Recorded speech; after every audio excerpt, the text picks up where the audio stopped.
and welcome back to another video. If you're new here, my name is Sophia and I work in film and TV as a production coordinator, and I love all things personal finance. And today I have literally 15 minutes until I have to leave for work, so I wanted to film a payday routine because I just got paid last night, and it was a larger pay because I did do a lot of overtime and I worked a Saturday, which was a sixth day. So I did want to do sort of a breakdown of how I'm going to allocate this money, because it's obviously really good and exciting when you get a bigger paycheck, but it's also important to put it where it matters and make sure that it's going to places that I need it. So let's get into it. We don't have much time, so I thought I'd just jump straight into things. I'll see if I want to put the screen up of my budgeting spreadsheet, but we'll see how it goes. I'm not sure how I want to do this because normally I just do it from my phone and I transfer into different bank accounts and sort of go with my intuition of what feels good, but I won't be able to do that because I'm using my phone to record this.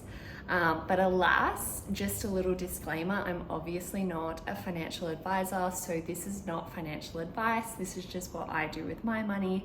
And if you are looking for, information about money or wanting to get advice, I'd probably, encourage you to seek some professional advice in that realm. But yeah, I hope this is, entertaining or educational in that respect of, knowing what other people do, and also having money transparency, which I think is really important, especially in the freelance industry, when you're constantly negotiating rates for new jobs every time you jump on a new job. So I've got my laptop here with my payslip up, and we can just go through the numbers. So the week that I was working and have been paid for, there was actually a public holiday on the Monday, so I didn't have to work, but obviously you still get paid the public holiday.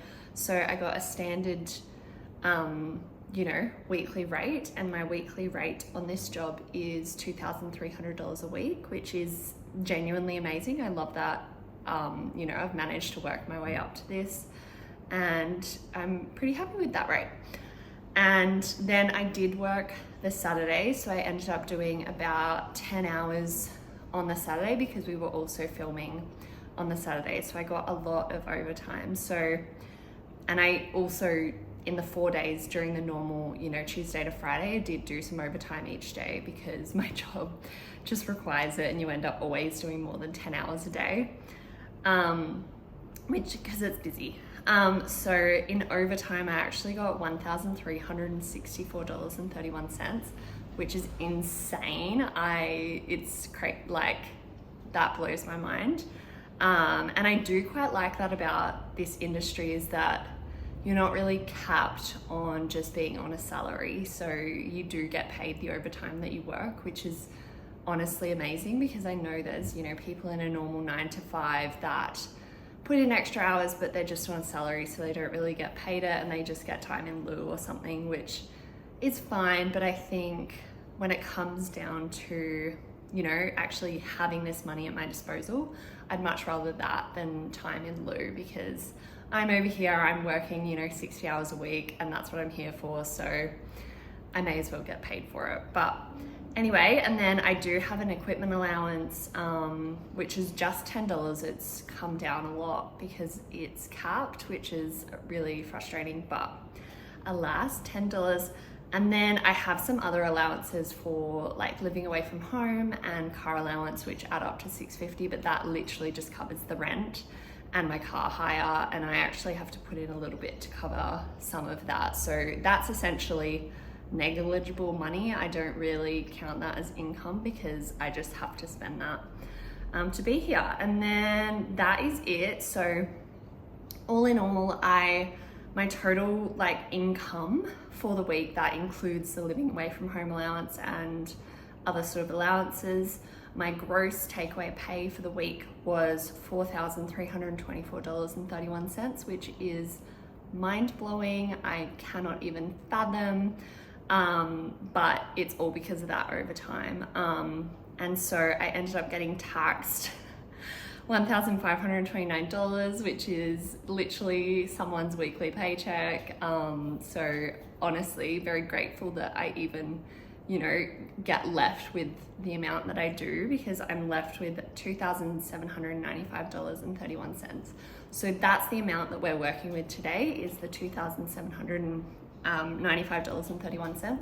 So what I will do from that amount is I will immediately take out $400 to go towards my rent, and then I put $250 towards my car hire, which I've already paid for, but I've got a sinking fund that I'm just topping up until I've paid myself back for the car hire, and my rent is $400. So I do have that extra $100 to go towards the car hire, because a car hire is like $36 a day or something, $38 a day. So it is more expensive than just $150 a week. So I am fully allocating all of my allowances towards this.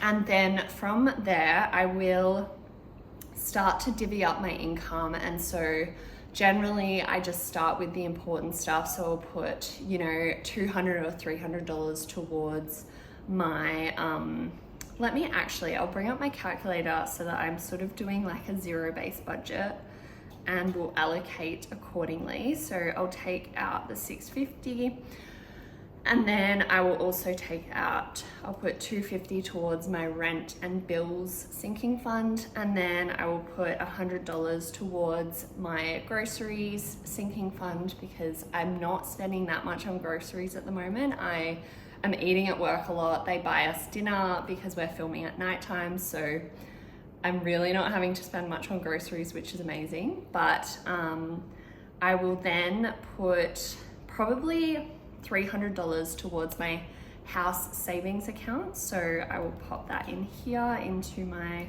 spreadsheet.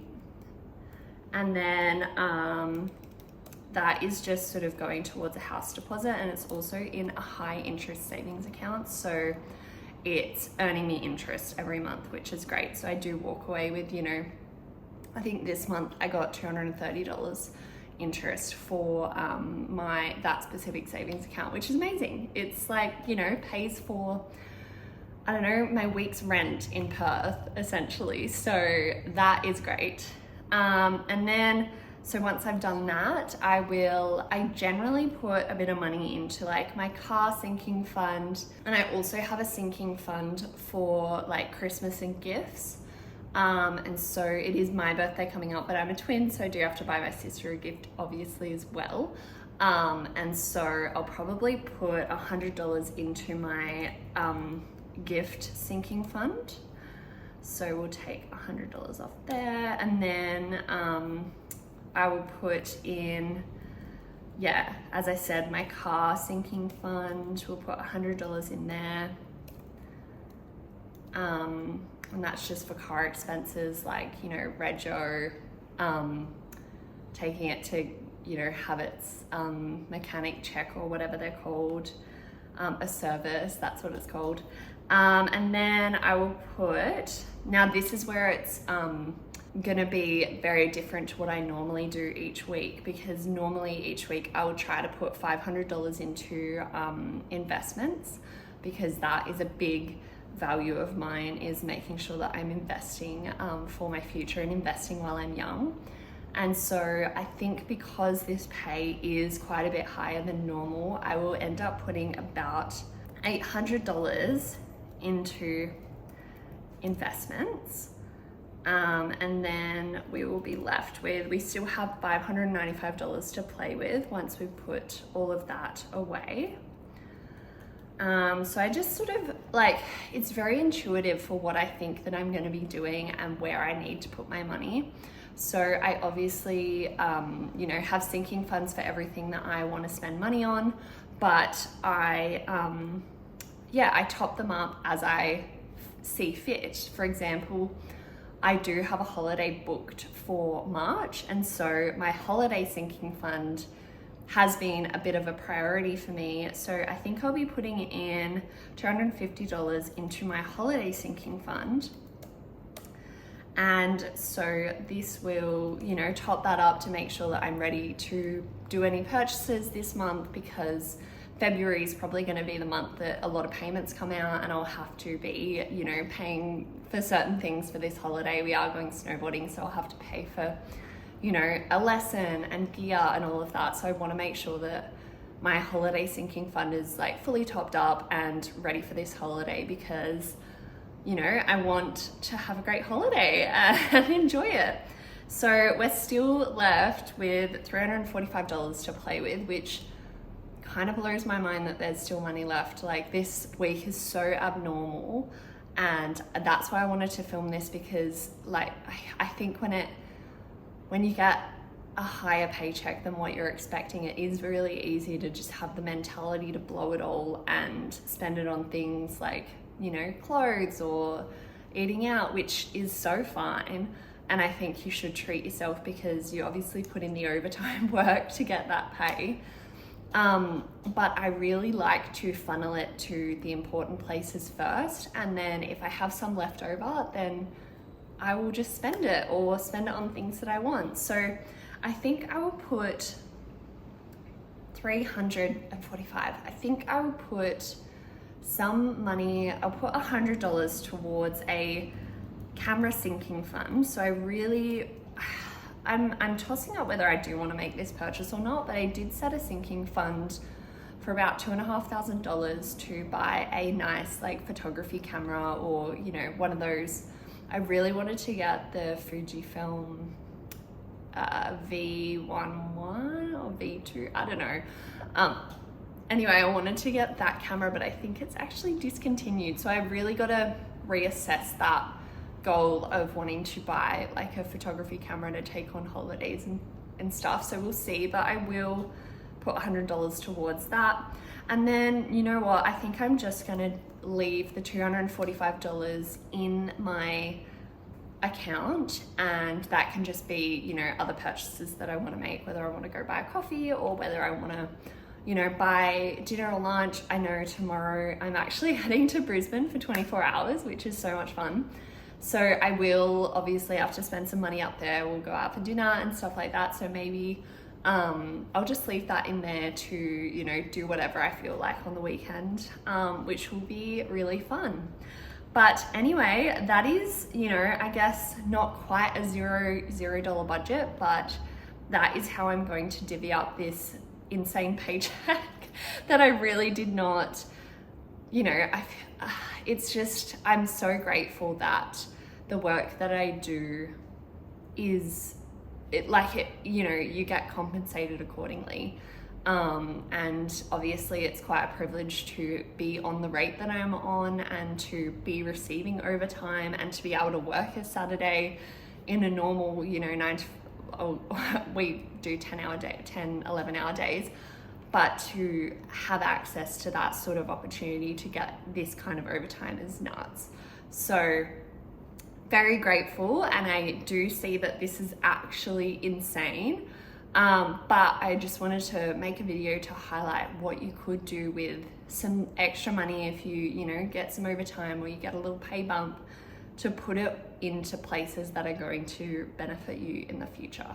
So anyway, I think I literally have to run out the door right this second. So I will leave you here, and yeah, thank you so much for watching. If you stuck around for the whole video, please, you know, give me a like or a comment, and let me know where you might have put the money, the extra money that you received, because this is genuinely insane. I can't even fathom. I hope you enjoyed. We love financial transparency, and I hope this was helpful, and I will speak to you in my next video. And yeah, have a wonderful rest of your week or weekend whenever you're watching this.